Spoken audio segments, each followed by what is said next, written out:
Welcome back to 23-Minute Reads with me, Maya D. This is kind of like my virtual book club because in these short videos, I share with you my takeaways from my current reading. Right now, that is African American Dance. As a part of my 23 to 23 challenge, I'm reading 23 minutes per day, every day, as an action of self-love, as an investment into myself, and as a way of providing myself with some consistency in an ever-changing world. Hoping that you will join me along in this journey by liking this video, subscribing to the channel, and dropping some comments down there in that comment section so that there's an actual dialogue going on. Having in mind that while I have several decades of experience as a dancer, educator, and a curriculum writer, I am not the know-all be-all for this book. I'm simply providing a space for dialogue. Well, this week I read pages 217 through the end, and let me get my notes so I can give you my takeaways. Feel free to go ahead and like and subscribe while I get my notes. Also, drop a book, word, or emoji in the comments below just so I know who's here with me. Takeaway number 1 is Club Delux. Club Delux was a space in Harlem important to the history of African American music and dance, specifically jazz music and dance, because it is from this location that jazz music reached the homes of people across the nation via radio waves. Cab Calloway once said of this experience, and I quote, "The idea was to make whites who came to the club feel like they were being served by black slaves." End quote. Okay. Originally, the space was intended as a dance space to be managed by the boxer Jack Johnson. Club Delux was purchased by prominent gangster Oni Madden during the time of Prohibition in the United States. So for those of us not familiar with Prohibition, it's a period in time in the U.S. where there are very strict laws about the consumption, the making, the selling of alcohol. And during this time, Mr. Madden purchases Club Delux to use as a facility that can support his intended business. The club only allowed white patrons and was worked by a staff of all black employees. Duke Ellington once commented on how unfortunate it was that his loved ones couldn't actually see him perform because of the rules at the club. Eventually, some blacks would be admitted into the club. Under Madden's aesthetic, the club was a nod to the Southern plantation and was renamed the Cotton Club. That name might be familiar. Similar to the Apollo Theater and the Savoy, the Cotton Club is a significant venue in the history of African American music and dance. And I was surprised to learn that its original name was Club Delux. Surprised and happy that I found that out, because if you look at history, we see that locations of buildings and cities and towns and even countries change. So it is important to know those different names so that you know when you're hearing stories that those stories are about the same venue or the same experience. I hope that makes sense. Takeaway number 2 is bona fide skill. To borrow a quote from the book, Grassroots chapter, to borrow a quote from the book's Grassroots chapter. There, that's a little better. Here's the quote. "Where you dance said something about your skill." End quote.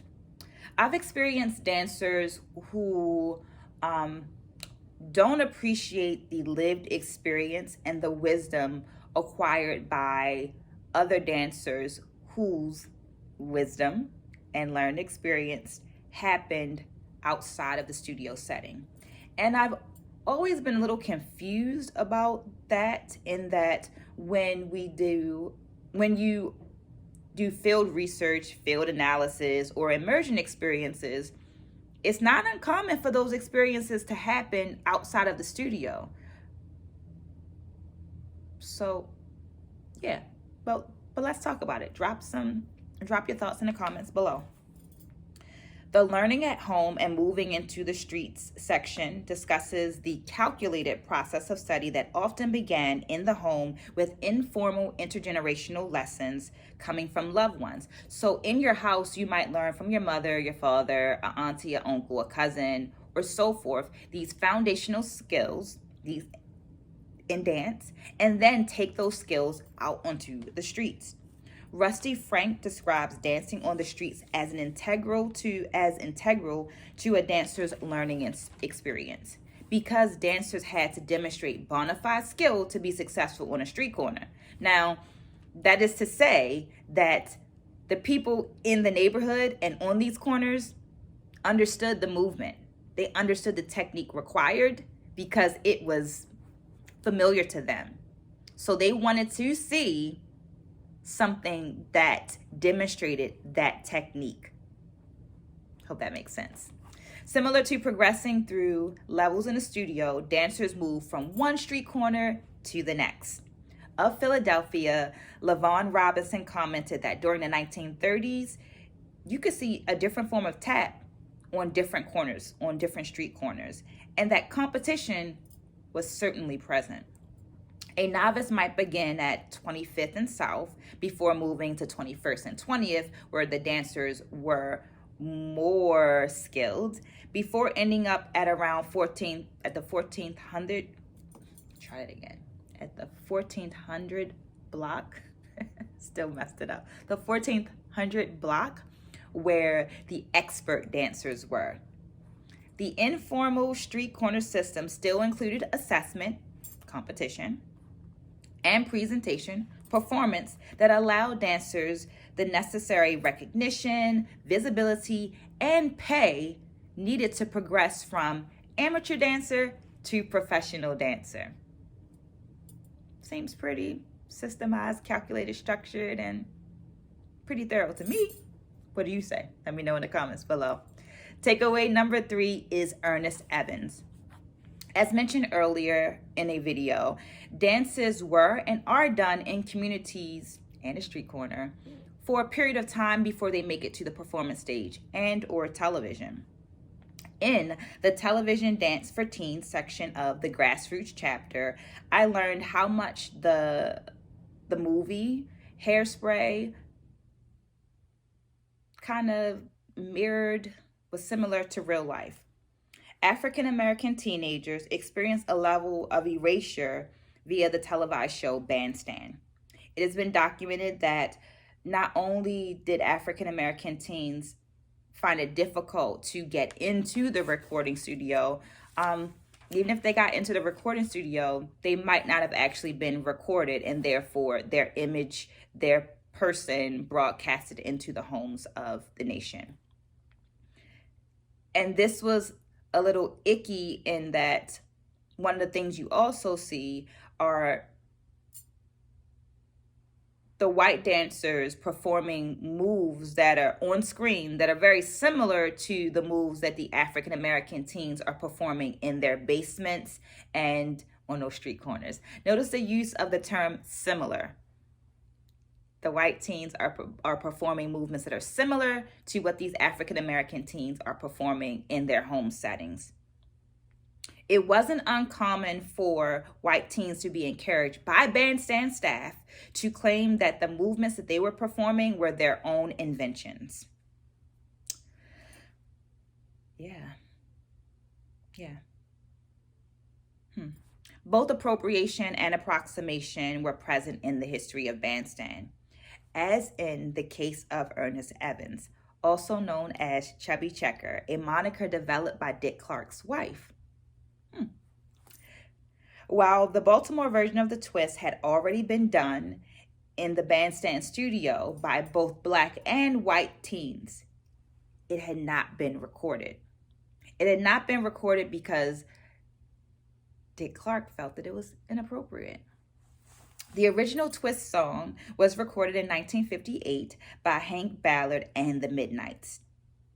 In 1960, Chubby Checker lip-synced his recorded version of the song, performed it, and taught a lesson for the twist that Clark felt was more appropriate.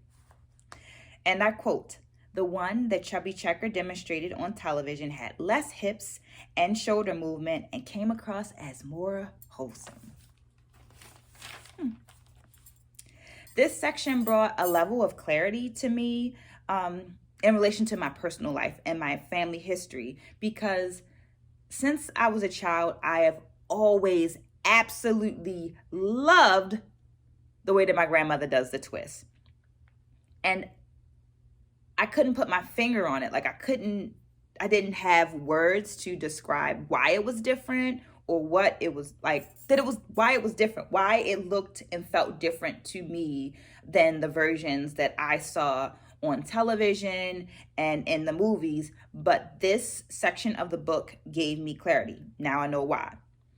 The one done by Chubby Checker that was spread through Media Help was a modification. It was an approximation of the one that my grandmother, who is Baltimore born and raised, was doing.